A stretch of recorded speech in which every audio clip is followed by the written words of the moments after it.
Hello, Mountain Lions! Welcome back to the Red Mountain Podcast, and thanks for being here with us today. I'm your host, Brooklyn Anaya, and today we've got something special for you, a sports insider on cross country and football. I hope you're excited to hear from our athlete spotlights, Crew Comish from varsity cross country, and from Red Mountain varsity football, we have Jacob Redwing and Bode Wagner.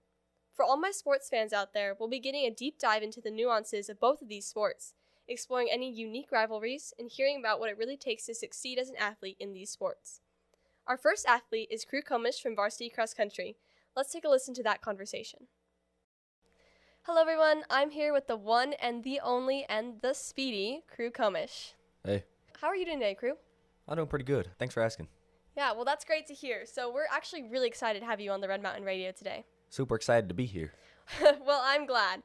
So let's get to the juicy part of this podcast, which is your sport, cross country. Tell me a little bit about cross country, Crew. There's about 7 guys on the team. So the top 7 finishers score, and then the other guys on the team displace. So say we had a guy at 50th, 51st, 52nd, just going down, you'd add all that up, and that's your score, and the team with the lowest score wins. Oh, okay. So that's how you make your teams in cross country. Yeah, we'd. Very interesting. So we all live in Arizona, obviously, and it is very hot here, obviously. So how do you and the cross country team handle this heat? Well, we drink a lot of water during the day, and then sometimes during the runs we're allowed to go in the locker room to use the bathroom or drink water or something. Do you guys have indoor practices, or is it all outdoor to train you? We do not have indoor practices, but 2 times a week we do have practice before a hour, before the sun comes up. Oh, so it's nice and cold. Yeah, well, it's 80. What I'm gathering here is that you base your teams off of the lowest score, which is the best score in cross country. Why do you want the lowest score? Because that means you ran the fastest. The top guy, number 1, that's the lowest number, and he ran the fastest. So. And what about you? What guy are you? What number? I'm on top of the team right now. Oh my gosh. We have a very tight-knit group, so anybody can lead at any given moment. So you're always improving? Always. If you're always improving, how does the preseason look? Because I know a lot of athletes will do some preseason training so that when the actual season comes up first semester, they are already dealing with the heat and with the sport and they can get better. So what does your preseason training look like? Well, we start in June and we just keep going up until there. It's mostly long runs, but we'll have workouts at the track too, so we'll be running a little faster than what we do for 5 miles. Is 5 miles the average race time, or average race length, rather? No, average race is 5K, but for training we'll run farther than that, so if that's some super long runs. Why do you run longer than you do in the races? Is that a strategy? No, just to build endurance, really. You got to be able to last the whole race, so if you can last 5 miles, you can obviously last a 5K. So cross-country is an endurance sport, I'm gathering. Yeah. If it's an endurance sport, then how do you start your races? I know a lot of people sprint. Is that a good idea? Generally, the first 6 seconds are just free energy. For me personally, I try to establish a good, decently fast pace, but one that I could hold for the entire race by the half-mile mark. It just really depends on who it is. I've known people that just take it slow at the start and speed up. So slow and steady sometimes does win the race. Sometimes. All right. You mentioned your team, the 7 guys on the varsity team. So what does the camaraderie look like on the team? How do you guys help each other, get better each day? Well, we push each other. On the training runs, we'll all run together, and we'll just try to continually go faster and do the workout right. And 'cause we know the coach is playing it out, and we know they want what's best for us. So you said that coach wants what's best for you guys. What does that look like? Coach just wants us to improve and to do our best. They always tell us to run our race and not worry about the guy in front of us. So we just go for times, and obviously we want to win, and we try to get that good placement. But generally, if you run your hardest, you'll get what you want. Is cross country a mental game, really? Yeah. It takes a lot of mental strength to keep going every single day. It does, yeah. Well, you know what? I applaud you for that. That is a really special thing that you don't usually see in a lot of sports. Thank you. Okay, so while we're talking about you as a cross-country runner, or even as an athlete in general, it gives you some liberties with what you can do. So how does cross-country help you in the real world? Well, if I need to walk to Walmart or something, Walmart's pretty far walk from my house. If I need to walk, then I know I can do it because I run cross-country. And the mental strength, it really plays into school kind of. It's really hard to push through some of the assignments, but because of cross-country, I built that mental toughness to be able to do it. That's actually really interesting. I never really thought about how the mental aspect of a game can help you in the mental aspect of school. And on the topic of school, how do you balance your schoolwork and your athletic work? Because they are 2 very different things and take up a lot of your time. Well, practices are during 8th hour, so normally we're done around the time school gets out, but sometimes it's hard, so you really just kind of have to gauge what you can do that day and tired out from practice or whatever and when stuff is due. And the meets, how long does those usually take? Meets take a while. It's not just the varsity running too. A lot of freshmen and JV and those take different times than all the other ones, so they'll take I haven't been to a meet in a while, but it starts at 7:30-ish. I think we'll be back to school around like 11:30 In the morning? in the morning. Oh my gosh, you guys run in the morning? Is that to stay off the heat a little bit? It is. So does varsity run first, or is it the lower teams that run first? It really just depends on the meet. Speaking of meets, what's your favorite meet that you've ever run? What is the best race? You think back to my cross-country days when you're older, you're going to be like, that's the best one. That is it.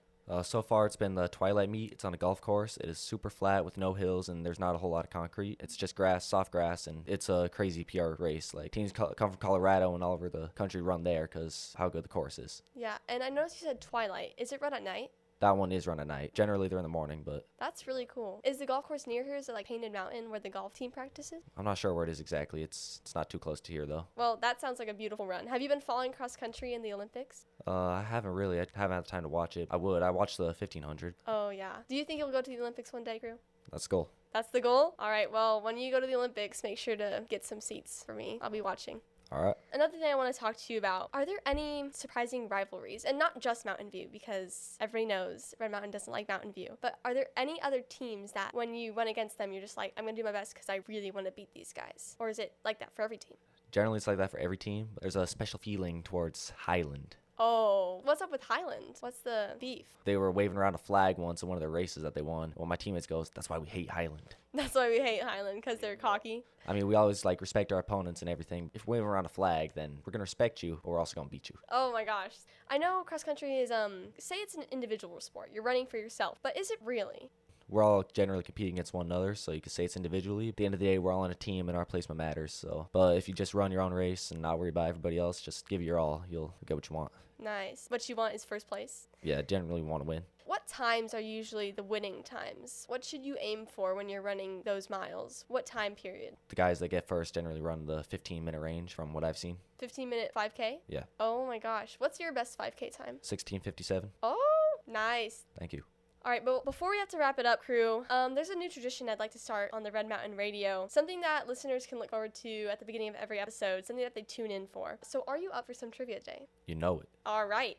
Let me explain the rules. You will have 10 seconds to answer a question after I ask it. If you answer correctly, I'll give you 3 points. If you don't answer correctly, you don't get anything. So it's an all or nothing type of situation. You'll get 3 of these regular questions worth 3 points each, so a total of 9 points if you get them all correct. And then at the end of these 3 questions, there's going to be a bonus question for 5 points, which can really change the game if you're in a tight spot. At the end of this season, the sport that has the most points in the sports trivia will win a sports trivia bragging rights trophy. So something to aim for, all you athletes, a trophy to win. So do you understand the rules? I do. All right, let's get to it. Our first question is, how many laps are run in a 3,200 meter race? 8. The answer is 8 laps. So that is 3 points towards cross country. Our second question is, how long is a 5K cross country race in miles? 3.1 miles. That would be correct. Our next question is, what are most tracks in the United States made of? Synthetic rubber. That would also be correct. Oh my gosh, Crew, you are cooking. So if you get this next question, you will have a total of 14 points, which is the most you can get. Are you locked in? I'm locked Are in. you ready? I'm ready. Oh my gosh. Okay, let's get it. The oldest cross-country runner is Fauja Singh. How old were they? 89. The answer is 100 years old. You didn't get that one, but you're still doing really good. You got 9 points. That is really, really good. I hope that you win this little competition thing because cross country is a grueling sport. And you know what? You guys deserve to have 1 extra trophy on your stand. Thank you so much for being here today, Crew. It was really nice to talk to you and learn a little bit more about cross country, especially from one of our own varsity mountain lions. Just thank you so much for being here. Thank you for having me. Of course, anytime. I hope you have a great season and get some gold medals. Thank you. Well, ladies and gentlemen, that was Crew Comish, a sophomore from Red Mountain Varsity Cross Country. The cross country season is starting soon, so make sure to support your school by dropping in for a meet sometime. Cross country's first meet is the 31st of August, the Chandler Invite at Tumbleweed Park. Make sure to check them out sometime. Next up, we have Jacob Redwing and Bode Wagner from Red Mountain Varsity Football. I'm super excited to listen to what they have to say, especially their plans on redemption after the heartbreaking 40-20 loss against Saguaro High School last year in the state championship. So, let's get to it. Hey listeners, I'm here with Jacob Redwing. Hello. And Bode Wagner. Hey. From Red Mountain Varsity Football. So, Bode and Jacob, can you tell us a little bit about yourselves and your positions on the Red Mountain Varsity Football team? I've been playing football, my whole life has to be around 13, 14 years. I've moved a bunch of positions. I've played nickel, so slot corner most of my time here at Red Mountain, but I switched to safety this spring. Are those defensive or offensive positions? Defensive. Sorry about that. It's okay. For all the non-football people. Yeah.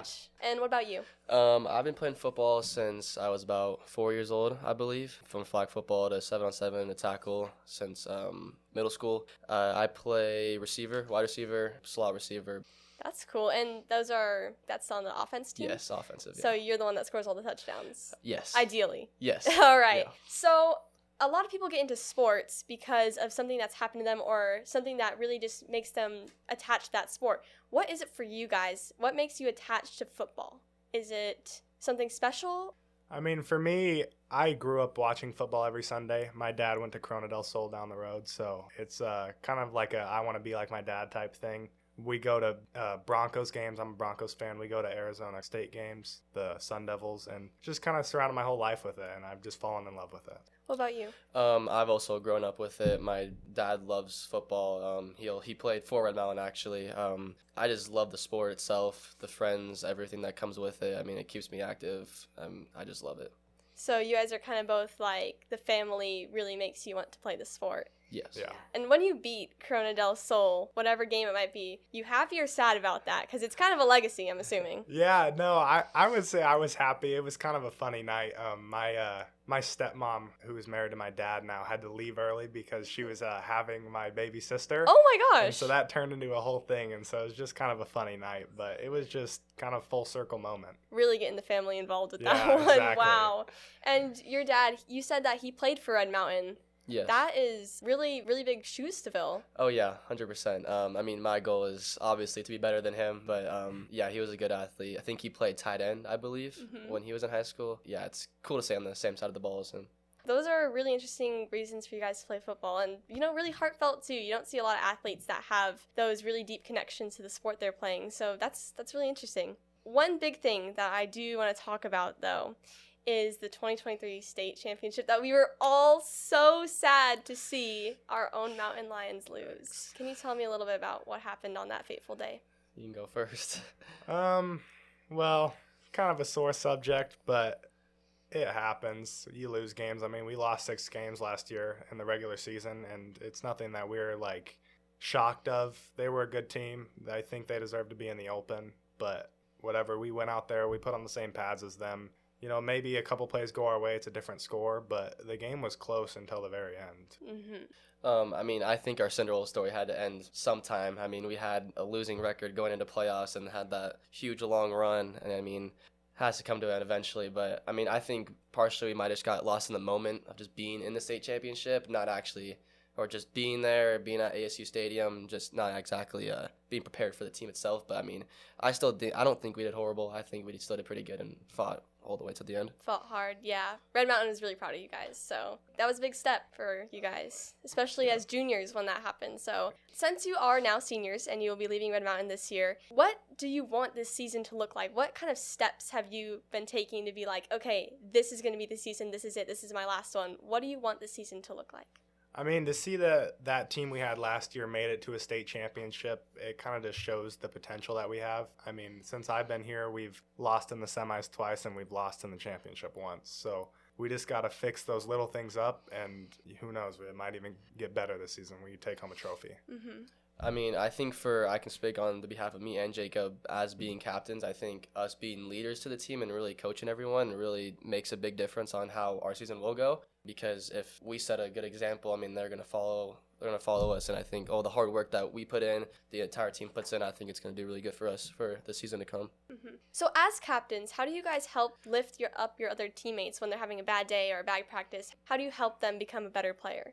For me, it's kind of just setting the example. I was talking to Bode in the locker room the other day, and he had some trouble with his quad, but he was talking about how he needs to set that example for the younger ones. And so that's kind of a big part of what we do, is just give those guys some guidance, someone to follow, and some shoes to fill.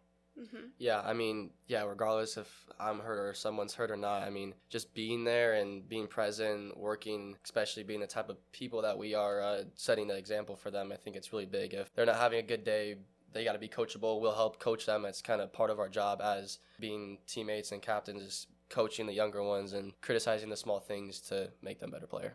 Everybody knows that high school football is a huge part of the high school experience, and you want to win, but to win, you have to put in the work. So what does the off-season work look like? I know you guys have all the midnight practices. What can you tell me about the off-season? Well, for me and Bode, we get to run track with each other, so that takes up most of our spring, and gosh, I love that season. Then just the lifting. We just got to stay consistent with the lifting. It gets heavy in the off season, so it's almost something to look forward to. I like the whole personal records on the lifting and stuff, but yeah, that's kind of what we focus on. Yeah, I mean, especially I love track personally. I think it's a great sport to do, especially being a football player, just to work on speed and stuff. So yeah, that definitely takes up most of the spring. All the morning summer lifts, practices. I think it's really good for us. So being a multi-sport athlete actually helps you improve in other sports is what I'm hearing. Yes. Absolutely. Oh, definitely. Yeah. Okay. Was it last weekend or was it this weekend that you guys had the midnight practice that I hear so much about? It was, the last Friday we had about 5 days ago. Well, it's technically Saturday, but Saturday morning. So how was that? What time did you guys wake up for that? Well, I personally, before that, I went to the D-backs game, so I was up. I was awake. Yeah, meeting started at 11:15. Very close to falling asleep, I will not lie. But, I mean, once practice started, it was just, for me personally, it just felt like a normal practice. Mm-hmm. Yeah, for me, well, my Friday nights go with, Xbox or something chill like that. And so when I got off the Xbox at the normal time I'd go to bed, I headed out to the garage. Oh, and yes. got in my car. So it was a little bit of a fever dream for me, and I got home and I really didn't know where I was. But, well, I'm alive now, and we got through it. So. But it was worth it. Yeah. Yeah, I'm assuming. Fun night. Yeah. Definitely. So it's no secret that Arizona is one of the hottest states in the whole entire United States, and we still practice and play during the summer months. So how does the heat impact the practice for you guys? Well, I'd say it's pretty horrible. Lucky us, Mesa Public Schools made a rule for us where we can practice at night for the first month or so. And so that's really helpful to kind of stay out of the heat. We had to practice in the heat yesterday, but it makes us tough. So now, when we play those hot games, especially towards the beginning of the season, we're ready for it. Yeah, I mean, the heat definitely affects how you play, but I mean, at that point, you have to just toughen up and play through it. It definitely does affect kind of how you play, but I mean, everyone's doing it. We're not the only school doing it. There's every team in the state's doing it, so I mean, there's no point in complaining. And then kind of what we're saying, when you play the California team, when they come down here and play, they're not gonna be prepared for that. Mm-mm. They're not used to this type of heat, so I think it's an advantage that we have. That's actually probably one of the good parts of Arizona, teaches you that kind of iron will, Yeah, especially exactly. in sports. So you mentioned that you guys practice at night. Does that give you more time to do homework, especially since you guys are seniors? Do you guys have a lot of homework or anything? Not really. I get home around 1:15 and I go to bed.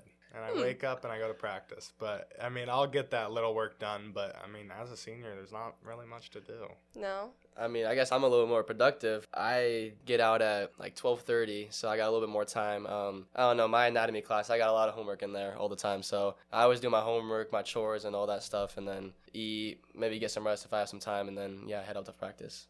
But you guys weren't seniors forever. So how did that homework, school, life, sports balance look like when you were in the underclassmen years? I'm sure it was very stressful. Yeah, it's busy.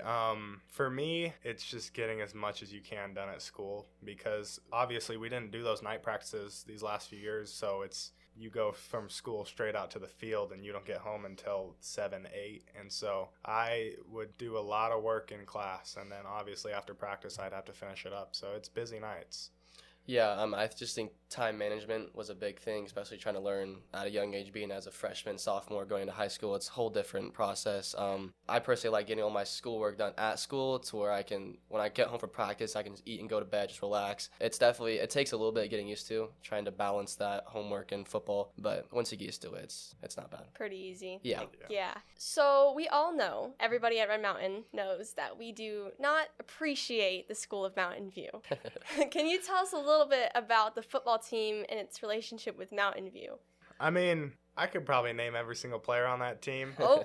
But it's kind of just like the bad blood between us. Like I could go over and I could get along with most of them, but the fact that we put on that red and black jersey and they put on that red and blue jersey kind of just sets that wall between us. And I mean, I love that part. So The rivalry, it exactly. kind of makes everything a little bit, the stakes are raised when that happens. Yeah, I mean, I personally don't have any beef with them, I guess I could say, but it's just like the history behind it, and like you're not playing like just for a team, like you're playing for the whole school. Like it's a whole big deal. We get a big old trophy for whoever wins the game. It's like it's a really big thing, and we're lucky enough to currently have the trophy right now. Oh yeah, I believe so. I mean, yeah, it's a big thing.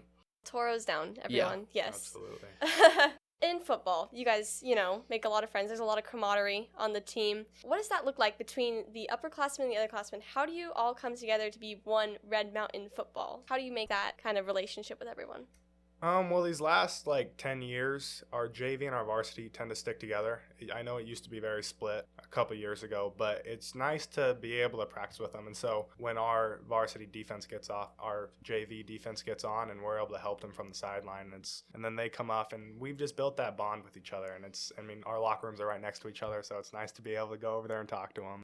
I mean, speaking of the relationship between us, football's a team sport. So I mean, obviously there's going to be connections between all of us, and I think at least for me, or at least position group wise, you're working with them, you're with them the whole practice pretty much. So, I mean, whether they're seniors or sophomores, juniors, I mean, we're all together for the most part, and I think just being together, being able to coach them is how that relationship builds up. Mm-hmm. That's really nice. The fact that, you're a football player, so every other football player, you guys have that kind of bond. I think that's really special, something that you don't see in a lot of sports. So, obviously, with a lot of people, you're going to have a lot of history. So, what's maybe the favorite story that you have from the past seasons with your friends on the football team? For me, I mean, it's got to be the Mountain View games, the rivalries. We talked about them earlier. The fact that we lost to them in the last game of our season, our senior night, and then got to play them 6 days later is just crazy. And so they had our trophy for about 6 days, and then it came right back over here. But that's just amazing. I mean, I kind of have two favorite moments. The first one, I wasn't even playing the game. It was freshman year B team. We were playing Brophy. They were like one of the best teams in the state. And the last play of the game, shout out Soradal, caught a hitch. It was a hitch and pitch, trick play. Beautiful touchdown game winner. It was awesome. I mean, all of us, the A-team guys, we were going crazy. It was a great moment. Then also my favorite moment actually playing was against Brophy as well. Sophomore year, I was fortunate enough to play varsity and start for second half of the season. I got a game-winning touchdown in the corner of the end zone. It was really cool just to see the fans' reaction. That is some really great stuff to hear from you guys. There is a small tradition on this podcast. Are you guys up for some sports trivia? Yes. I'm ready. All right, let me explain the rules. So you're going to have 10 seconds to answer a question after I ask the question. You guys can both answer the question, but your answers have to be the same. If you answer correctly, you get 3 points. If not, you get nothing. There's going to be 3 regular questions, which are all with 3 points, so for a total of 9 points if you get all the regular questions right. And then there's going to be a bonus question at the end worth 5 points, which is a huge game changer. Oh, yeah. And the winner of the sports trivia will get a little 3D printed trophy to keep in your locker room. Okay. And then it will pass on next season. So you guys ready? You guys are playing for gold. Oh, yeah. Ready. Well, oh, yeah. Yeah, synthetic gold, but it's still there. The spirit is there. It's a spirit. Yes. Let's begin. Our first question, how long in yards from end zone to end zone is the regulation football field? I'm going to lock in 120 yards. 120 yards is correct. Boom. Our next question is, what 2 sports did American football evolve from? Okay, if I had to guess, I feel like soccer could be, Yeah. and then Maybe rugby? I say 5, yeah, I say rugby and soccer. 4. I'll say soccer and rugby. The answer is soccer and rugby. Oh, Hey, yeah. let's go. Oh, yeah. Okay, the next one is kind of hard, I'll have to admit. What is a nickname for football that originates from the appearance of the field lines? Uh-oh. I got no idea. Got an idea, Jacob? I don't. Lock in your answer? We might have to pass. Don't got anything? No, I don't think Football. so. It is gridiron. Gridiron. Interesting. Grid. Oh, gridiron. All right, well, right now you guys have 6 points. A little bit less than cross country, but that is okay because Sorry. you can pass them up with this final bonus question. Are you guys ready? Yes. Gotta lock in on this one. Uh-oh. All right, let's do it. The last question is, who is credited with having created the game of American football? Like the person? The person himself. 5, 4, This is disappointing. 3. I'll say Mr. Football. It's got to be a person. The answer is Walter Camp, Who is that? the Okay. father of football, I guess. I guess. All right, I well, don't know football. you know what? It's tough. You lose sometimes. So it looks like our time is coming to a close. You guys clocked out with about 6 points, which is, 3 less than the cross-country runners. You're first, you're last. That's So- all right, Ricky Bobby. It was really interesting to hear about the Red Mountain varsity football team, and thank you guys so much for joining me today. For our listeners, that was Bode Wagner and Jacob Redwing, so thank you guys so much for coming out. Thanks for having us. Thank you for having us. All right, and I hope you guys have a great season and get back to that state championship to win the gold this time. Sounds Will good. do. That's All the right, goal. So, thank you. That was great to hear from our Mountain Lion athletes. I'm so excited to see what football accomplishes this season. Remember to support our Red Mountain football program by coming to games. In fact, the first game this season is on August 30th at 7 p.m. at Mesa High. You can also stream the game live on RMTV at youtube.com. Come on out to support your Mountain Lions. Well, folks, that's it for this week's show. We heard some great stories and got great insight on cross country from Crew Comish, a sophomore on varsity Red Mountain cross country. And we got all the off-season deets from Bode Wagner and Jacob Redwing, seniors on the varsity football team. Coming up, next week on Fall Sports Insider, girls flag football and boys beach volleyball. Tune in next week to get the full scoop on both of these sports. Thanks again for tuning in to Episode 1, Season 4 of the Fall Sports Insider featuring Crew Comish, Jacob Redwing, and Bode Wagner. Thanks to them for joining me today. You can follow us on Instagram at Red Mountain Radio to receive updates on episode drops and fun behind-the-scenes insights. I'm your host, Brooklyn Anaya, and our sound engineer, Connor Sampson. Thanks again for joining this Sports Insider episode. Today's episode was written by Brooklyn Anaya. Our directors are Brooklyn Anaya and Connor Sampson. Our producers are Mr. Kelly, Brooklyn Anaya, and Connor Sampson. Our sound engineer is Connor Sampson. Yay! Thanks to Connor Sampson again for mixing and editing the sound because it sounds great if you're listening right now. Thank you to our special guests for this episode, Crew Comish, Jacob Redwing, and Bode Wagner. And last but certainly not least, thanks to you, listener, for tuning in today. Your support is what keeps us making episodes. This was Season 4, Episode 1 of the Fall Sports Insider on Cross Country and Football by the Red Mountain Podcast. Thanks again, and have a great day, Mountain Lions. That was cringe.